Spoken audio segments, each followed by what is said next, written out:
tu as pu faire le tour du Ruan avec des personnes.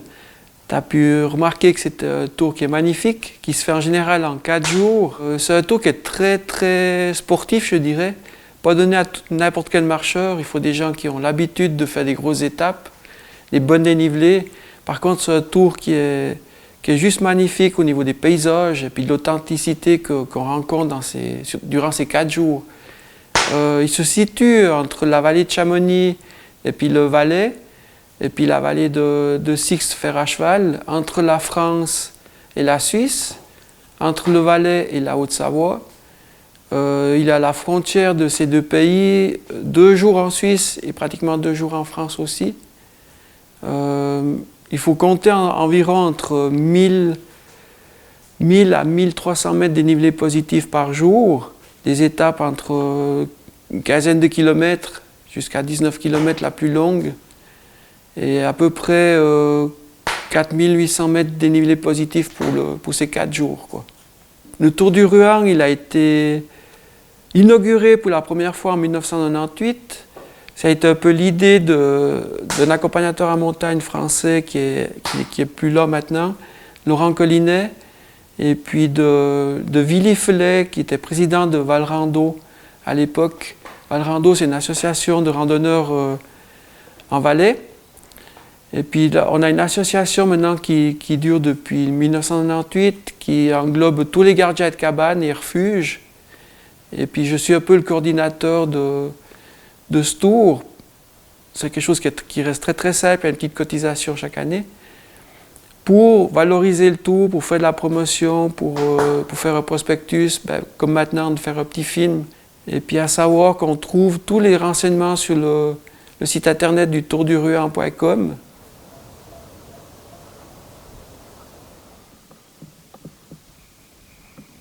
Et ça attire énormément de monde, hein. Mais après, ils sont tous sous, du coup.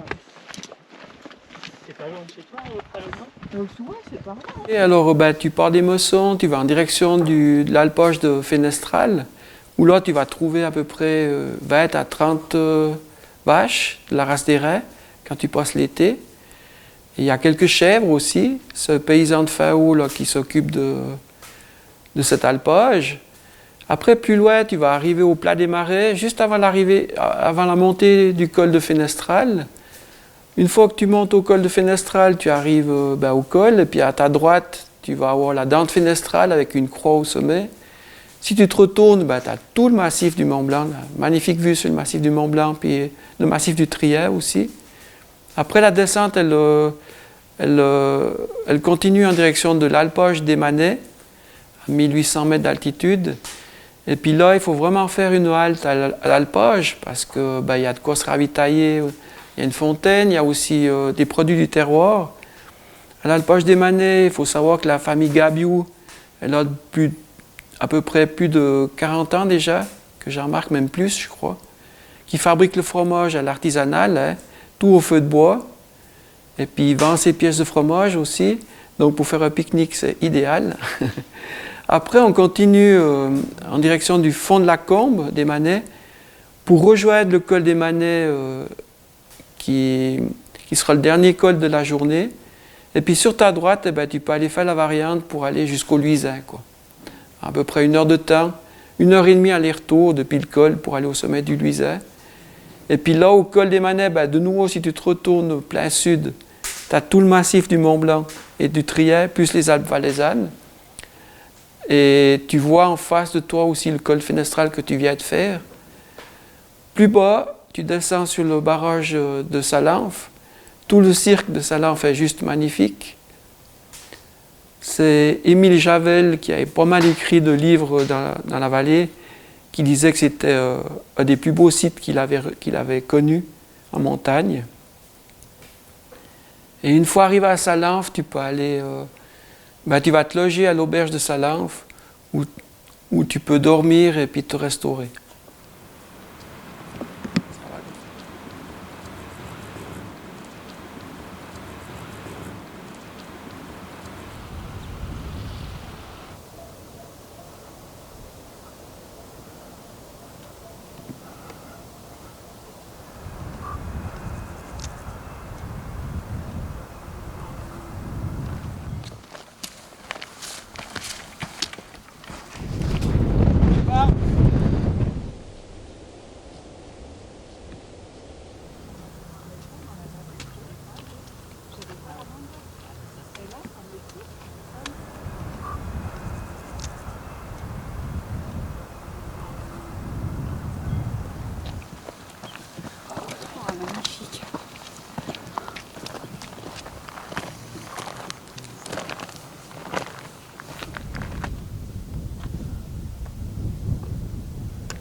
juste ici.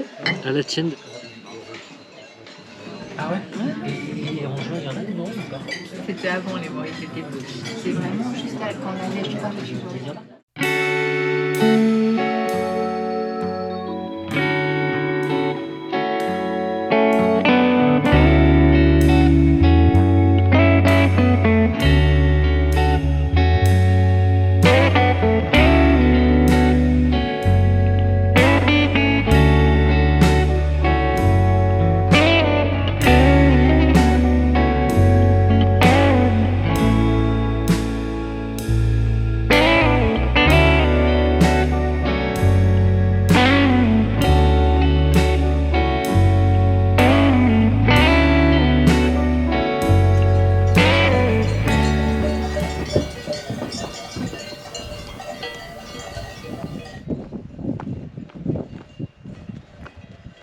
Alors, étape 2, ben, tu as dormi à Salinf, au pied de la tour Salière et des Dents du Midi, hein, avec un lever de soleil sur la tour Salière et puis les Dents du Midi qui est juste magnifique. Les Dents du Midi, on peut aussi savoir, tu peux aussi aller au refuge des Dents du Midi, le Plan Névé, qui se situe juste sous le glacier, sous la dent jaune. Et là-haut, c'est un petit coin magnifique, un petit coin préservé aussi du monde, il n'y a pas beaucoup de monde là-haut. Alors, en partant de Salinf, tu vas longer le lac de Salinf. Et oui, à gauche, tu auras certainement les vaches qui sont en train de se baigner aussi de temps en temps. Elles rentrent jusqu'à la hauteur des tétines dans l'eau, souvent quand il fait chaud l'été. Après, tu as le col de Suzanf. Arrivé sur le col de Suzanf, tu te croirais un peu sur la Lune. C'est très minéral, très schisteux aussi, noir.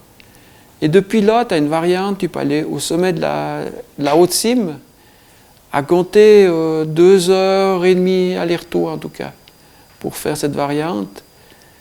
Depuis le col, tu redescends sur la cabane de Suzanf, où là tu peux te ravitailler, tu peux aussi dormir. Hein. Alors de la cabane de Suzanf, tu redescends encore un petit peu, tu vas traverser la rivière, la Clusanf, et puis après tu vas monter en direction du col des Autans. C'est là qu'il y a le passage des échelles. Et le passage des échelles, c'est là aussi qu'il faut faire attention. Hein. C'est quand même assez vertigineux. Le passage en lui-même, il est bien sécurisé. Si des gens ont un peu le problème de vertige, on peut prendre un petit bout de corde et puis assurer sur les queues de vache qu'il y a. La sortie du col, du passage des Autans se fait aussi sur un gros dôme équipé de chaînes. Au col, tu traverses en direction du col de Sageroux et la tête à Pérua, puis après on arrive à la cabane de la Vojale, où là, c'est la fin de la deuxième étape, en face du pic de Tanneverge et puis sous les Dents Blanches.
Dans le trou, moi j'avais quand même un tout petit peu de vitesse.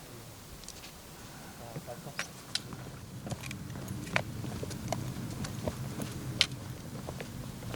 Tu vois, le ski est resté planté dans le trou, moi j'avais quand même un tout petit peu de vitesse.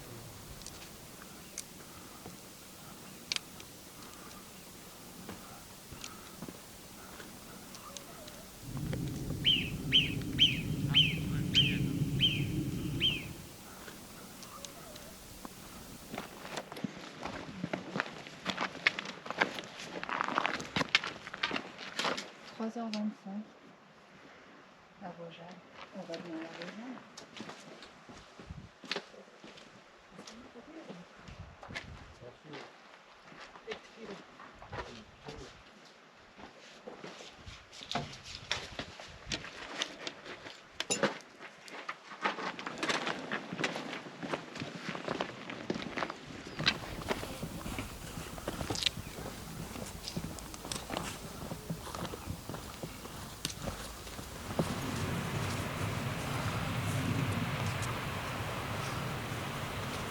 Non, tu vas là, un vrai bon.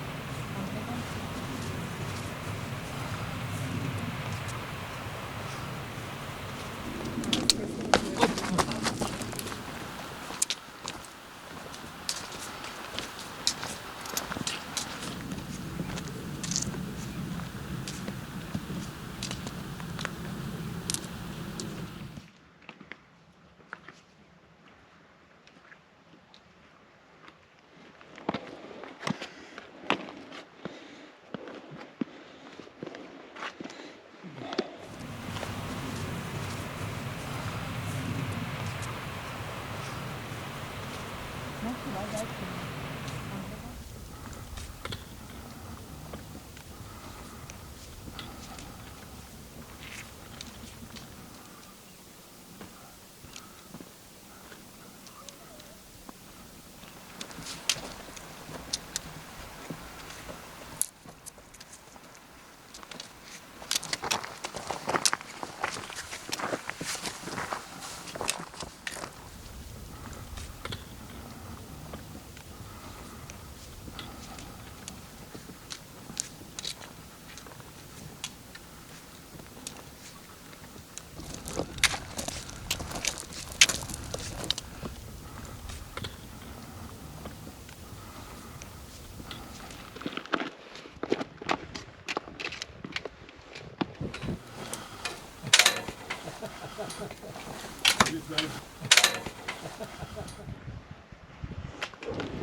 Néo.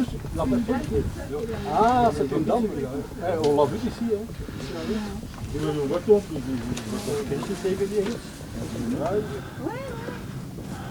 Oui, Wees gezeten. Hij heeft al meer gerust gewandeld. Wie spat zo? Maar, van mij maar.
Alors l'étape 3, ben, tu commences à descendre en quittant le refuge de la Vojale. C'est une longue descente sur le fer à cheval, d'à peu près 1000 mètres, à la lueur du soleil le matin.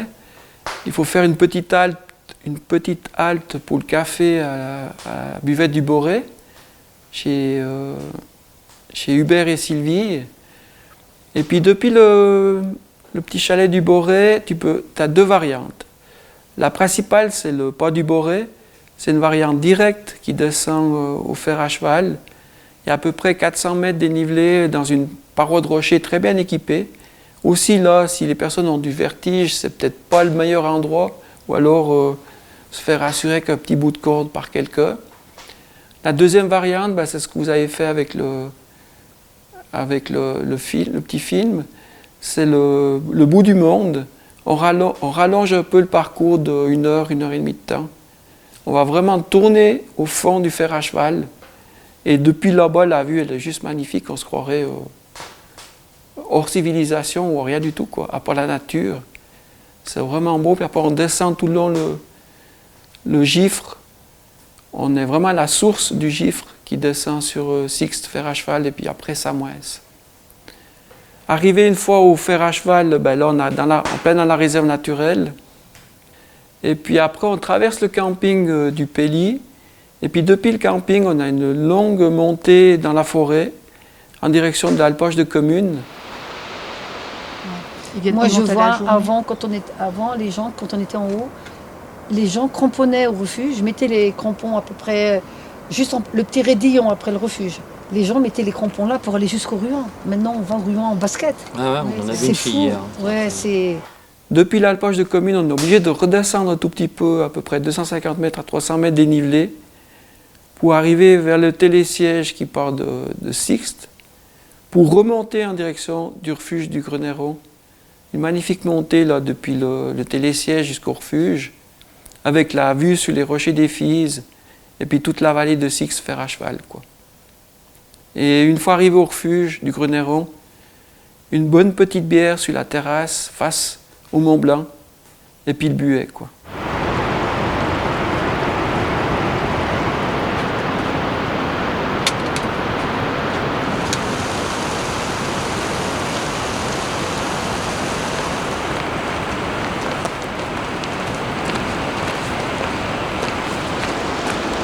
Tu vois, David, là c'est le bout du monde.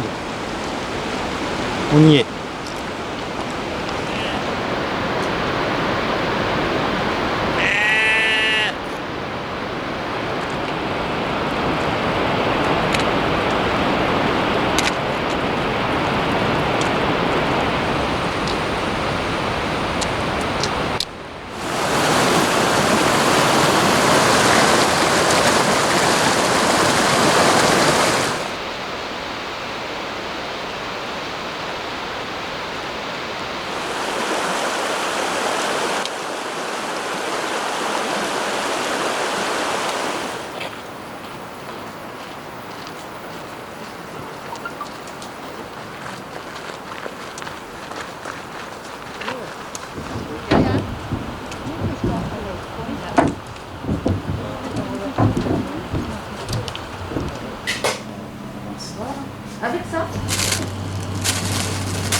Eh ben mon colon.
Pardon, excuse.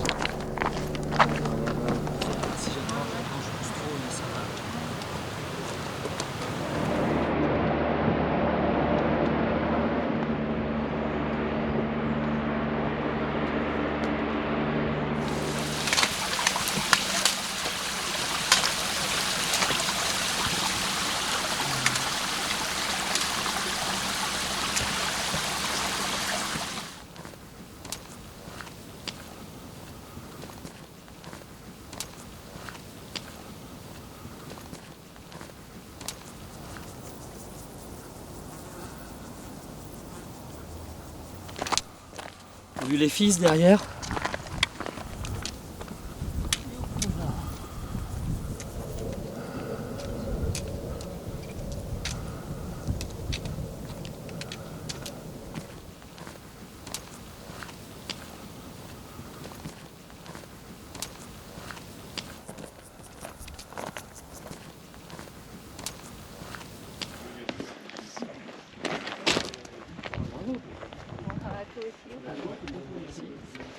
T'as vu les bulles là?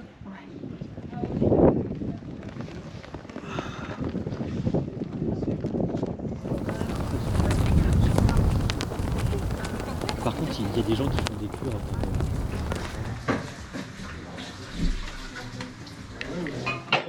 Que je te serve? Merci.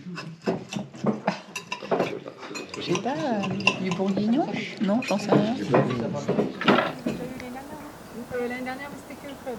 On avait fait un peu un essai, voilà, de voir un peu s'il y avait des bénévoles. Ouais.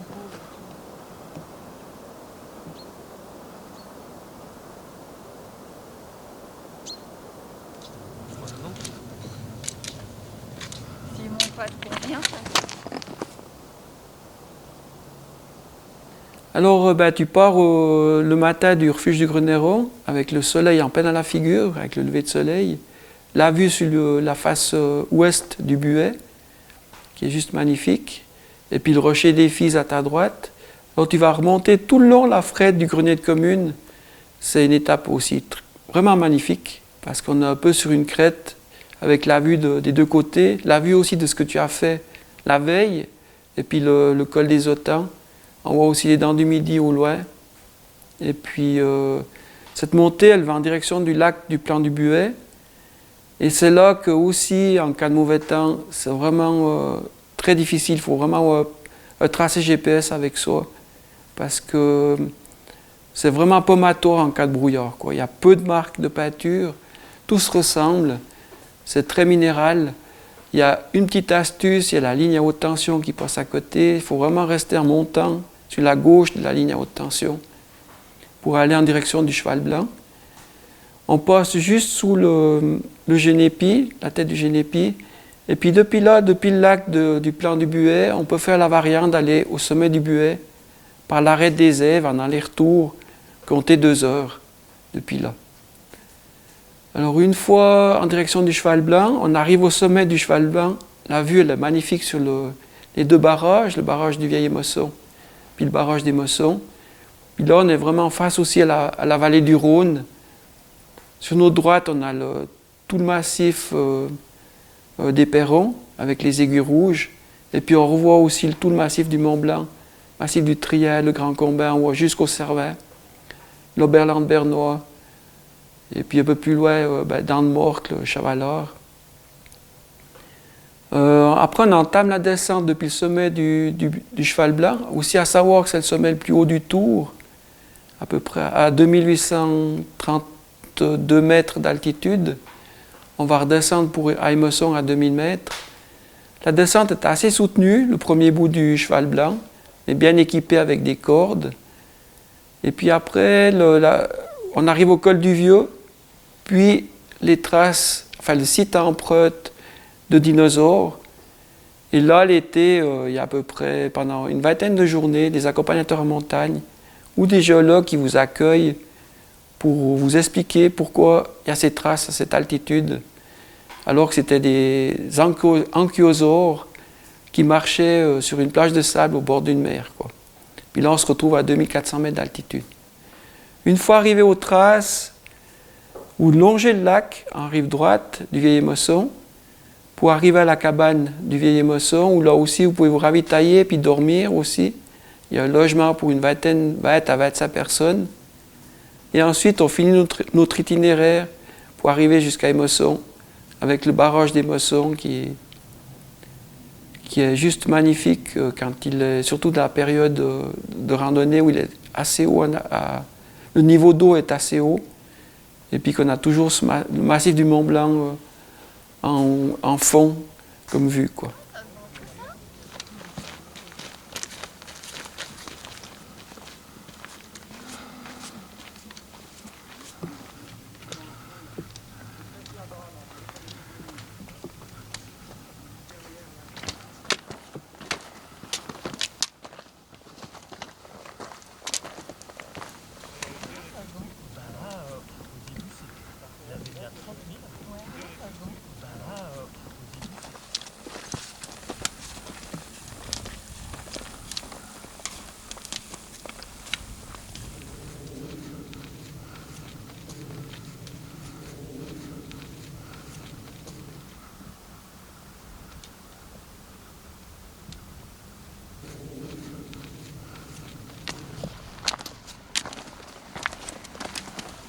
Ah, t'as raison, on peut monter au lieu directement.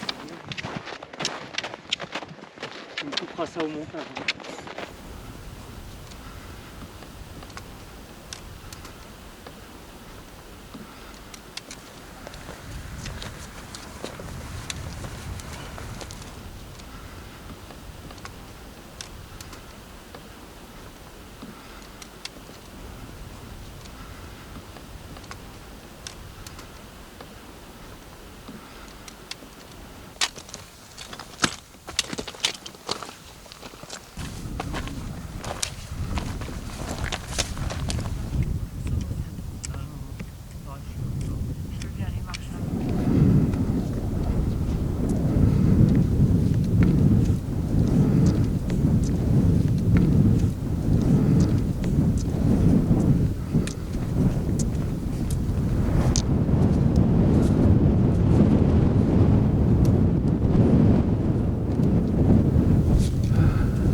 Le refuge.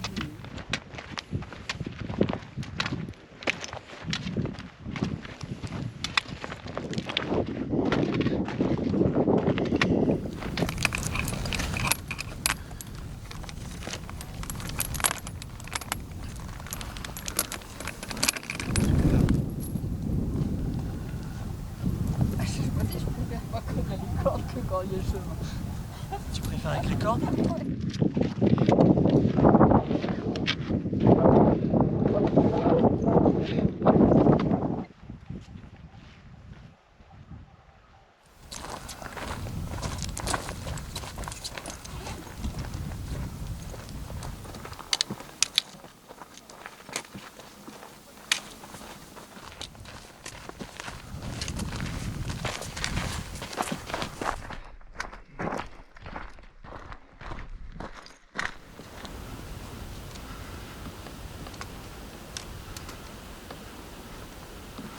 faudrait que je réessaye.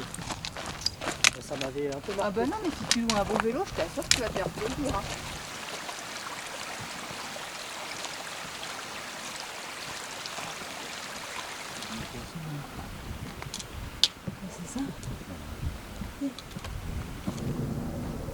C'est marrant parce que pour aller à Belle-Oiseau en face du barrage, le tunnel il est super long. Et il fait tout noir.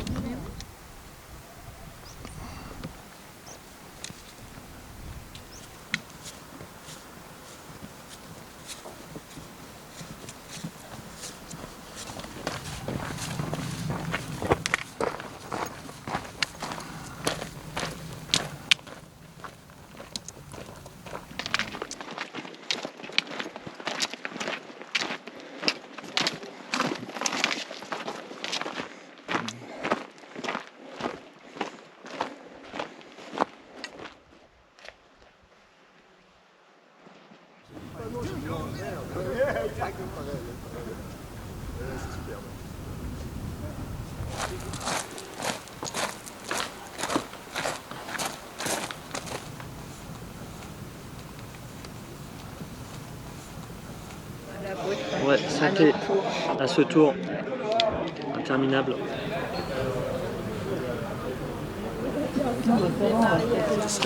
Après, on avait fait du LM, parce qu'on avait. Comment?